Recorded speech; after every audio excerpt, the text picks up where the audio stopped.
Widi Pratama SSTP dari kelas D3 0 absen 25, memaparkan hasil dari laporan aktualisasi saya. Tetapi pertama-tama izinkan saya menyampaikan terima kasih banyak kepada Kepala BPSDM Radunullah Yogyakarta, Dr. Insinyur Suroyo MSI, kemudian Bapak Tri Urip WPSOS MT selaku coach saya, kemudian DLS Mirsa Erabunagi selaku penguji saya, dan yang terakhir Bapak Andi Wino Kurnia Aryawan SIMM selaku mentor saya, yang juga atasan saya dari Kasubag Tata Laksana dan Pelayanan Publik bagian organisasi Sekretariat Daerah Kabupaten Blitar. Izinkan saya melaporkan hasil dari aktualisasi saya. Pertama, aktualisasi saya berjudul optimalisasi inovasi pelayanan publik daerah melalui fasilitasi, diagnosis, dan desain bagi perangkat daerah di Kabupaten Blitar.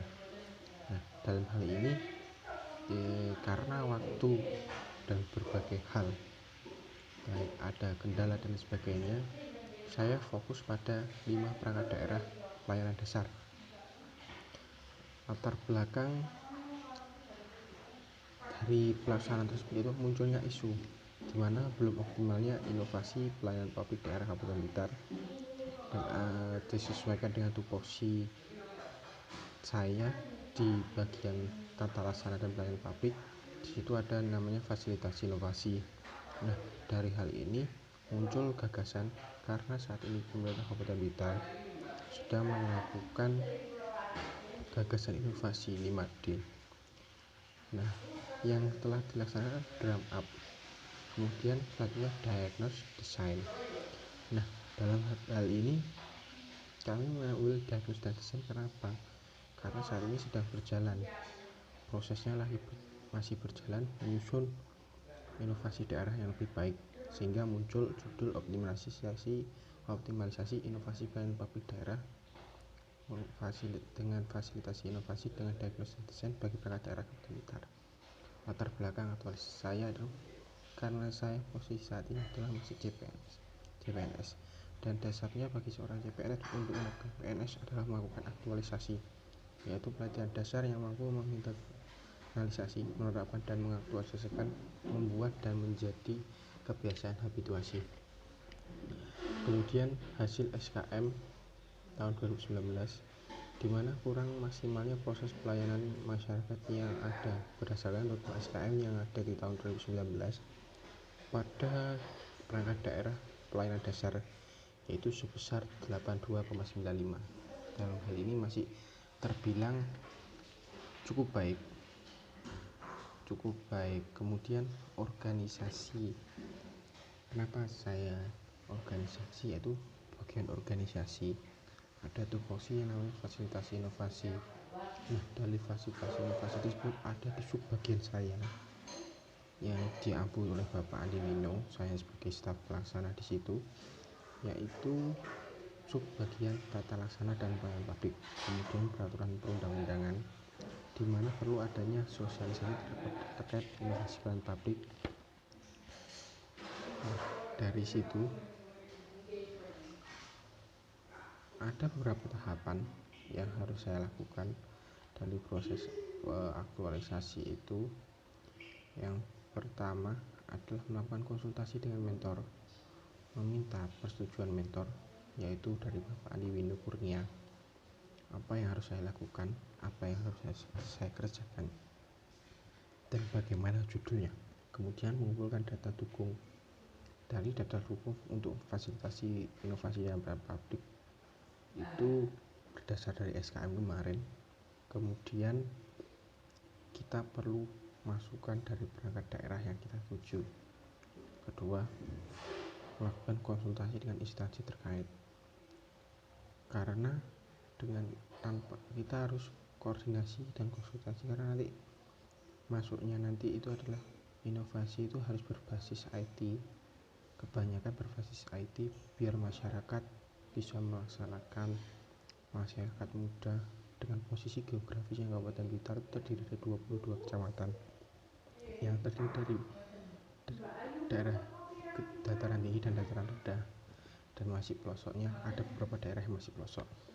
Kemudian membuat daftar rekapitulasi inovasi yang ada, kita olah kemudian dengan diagnosis dan desain. Itu diagnosis dan desain adalah inovasi pelayanan dari LAN RI yang kita jadikan patokan, yang kita jadikan acuan.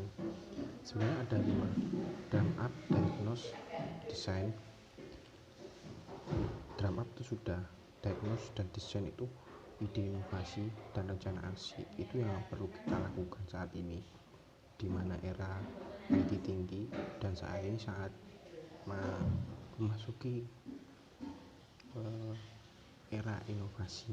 Sesuatu harus ada pembaruan, sesuatu harus baru, sehingga memudahkan masyarakat untuk pelayanan. Nah, yang keempat dan kelima adalah dashboard dan display. Itu nanti akan kita serahkan ke perangkat daerah, tapi tetap kita bimbing.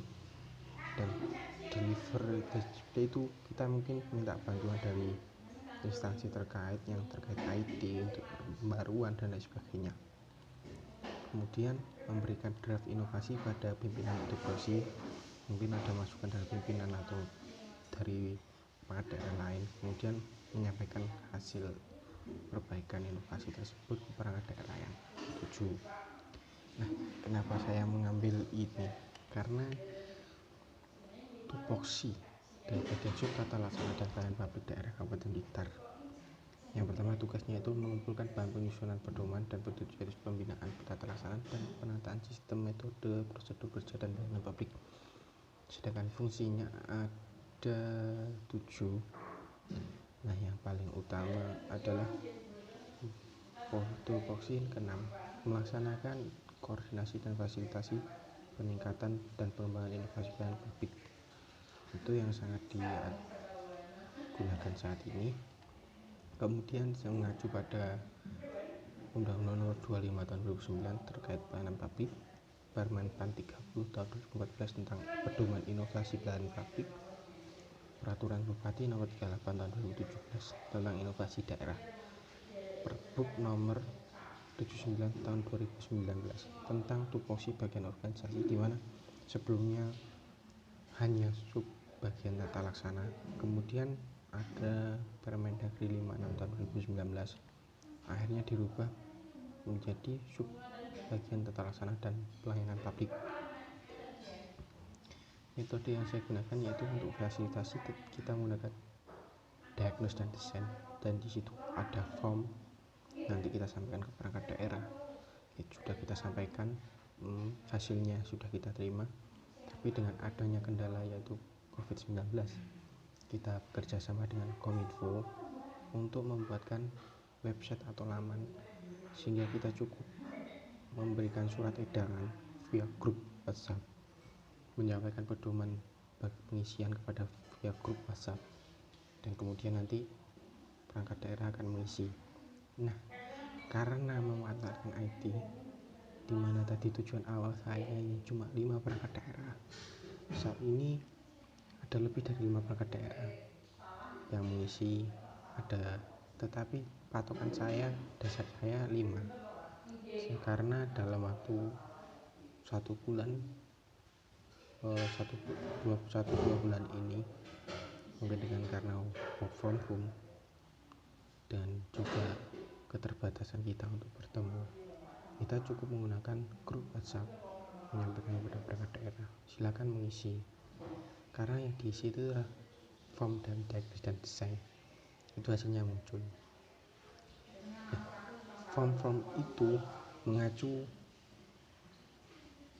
mengidentifikasi inovasi tersebut, contohnya latar belakang, kemanfaatan, keberlangsungan nanti inovasi tersebut, apa kekurangannya kan di situ terlihat. Nah, misalnya kita dengan metode USG, urgency, solusi, dan growth. Kemudian hasil pelaksanaan yang telah saya lakukan yaitu kegiatan pelaksanaan dimulai dari setelah seminar, yaitu tanggal 6 April sampai 15 Mei 2020 dilaksanakan di Subbagian Tata Laksana dan Pelayanan Publik. Adapun kendala yang saya temui karena terhalang COVID-19, kita tidak bisa face to face, kita menggunakan diskusi melalui WhatsApp. Terus kemudian di mana tadi sebelumnya mau menggunakan form manual, kita berkoordinasi dengan Kominfo, Diskominfo Kabupaten Blitar untuk menciptakan laman di mana mereka bisa mengisi perangkat daerah, sehingga nanti juga keberlangsungannya juga akan lama, karena diagnosis dan desain ini akan mengacu juga nanti mengarahkan perangkat daerah atau inovasi tersebut mengikuti lomba inovasi yang akan datang, baik Sinovac, Covablix, KIPP, itu yang akan mengacu grade dari inovasi tersebut. Di Kabupaten Blitar sudah ada satu yang masuk 40 besar, yaitu dari Dinas Perizinan DPM PTSP Kabupaten Blitar, dan diharapkan nanti perangkat daerah lain bisa mengikuti. Adapun dokumentasi pelaksanaan seperti ini, dan ini adalah laman webnya dan isiannya hasil diskusi dari pimpinan terkait analisa dan sebagainya, perangkat daerah mana yang siap untuk dikembangkan lebih baik. Dalam arti lain, mereka sudah lebih bagus dari sebelumnya. Ada perangkat daerah beberapa yang kurang, kita sampaikan kekurangannya. Kita juga melakukan konsultasi dengan pihak ketiga untuk analisa, dan yang terakhir adalah foto saya menyampaikan hasil evaluasi dari fasilitasi. Adapun kesimpulan yang saya terima dari itu, beberapa kegiatan aktualisasi telah berjalan secara maksimal, tercapai tujuan dari aktualisasi meskipun ada kendala yaitu COVID-19. Dengan saran yang saya dapatkan dari analisa yang ada, itu ada beberapa saran yang mungkin bisa dikembangkan untuk menjadi lebih baik. Yang pertama, perlu adanya inovasi yang memanfaatkan teknologi dan terintegrasi, karena beberapa inovasi yang ditemukan ada yang masih sendiri, dalam kata lain tidak bisa melink ke inovasi yang lain. Sedangkan Kabupaten Blitar sudah ada website inovasi yang ada, hingga diharapkan bisa melink ke sana. Masyarakat cukup mendownload satu aplikasi, bisa membuka banyak aplikasi. Yang kedua, perlu adanya penambahan sistem survei mandiri di dalam aplikasi tersebut, sehingga tidak setiap tahun harus melaksanakan yang namanya survei kepuasan masyarakat. Nah, dari survei kepuasan masyarakat itu dapat dilihat bagaimana masyarakat puas akan inovasi tersebut, bagaimana perangkat daerah harus memperbaiki. Yang ketiga yaitu perlu manfaatan teknologi tadi dalam peningkatan pelayanan publik daerah, karena lokasi Kabupaten Blitar itu yang sangat luas dengan 22 kecamatan yang ada, terdiri dari dataran tinggi dan dataran rendah. Ada beberapa daerah yang memang sulit menjangkau ke pusat Kabupaten Blitar, yaitu di Kanigoro, di mana di wilayah perkantoran Kabupaten Blitar. Kemudian fasilitasi inovasi perlu dijalankan sebaik mungkin dengan baik dan menggandeng pihak ketiga dalam tahap pengembangan teknologi.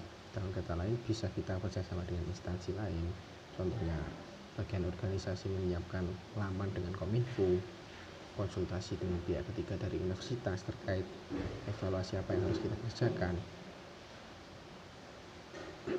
dan mungkin karena disiapkan juga inovasi ini disiapkan untuk bisa masuk ke Covablix, ke Sinovac, KIPP tadi yang sampaikan, yaitu 40 besar dari Dinas DPM PTSP, sehingga dari hasil tersebut tercapai yang namanya inovasi pelayanan publik yang efektif dan efisien. Masyarakat menjaga menjadi puas. Survei integritas dari nilai kepuasan masyarakat itu naik dari tahun sebelumnya. Masyarakat terbantu, masyarakat senang dengan adanya inovasi yang ada, perangkat daerah tidak perlu bersusah-susah, kemudian masukan-masukan yang ada nanti akan diterima dengan baik. Mungkin itu saja yang bisa saya sampaikan, ada kurang lebihnya saya mohon maaf. Assalamualaikum warahmatullahi wabarakatuh, dan terima kasih. Mohon maaf kalau sebenarnya kalau ada kurang lebih salah satu atau dua kata yang salah saya mohon maaf yang sebesar-besarnya. Terima kasih.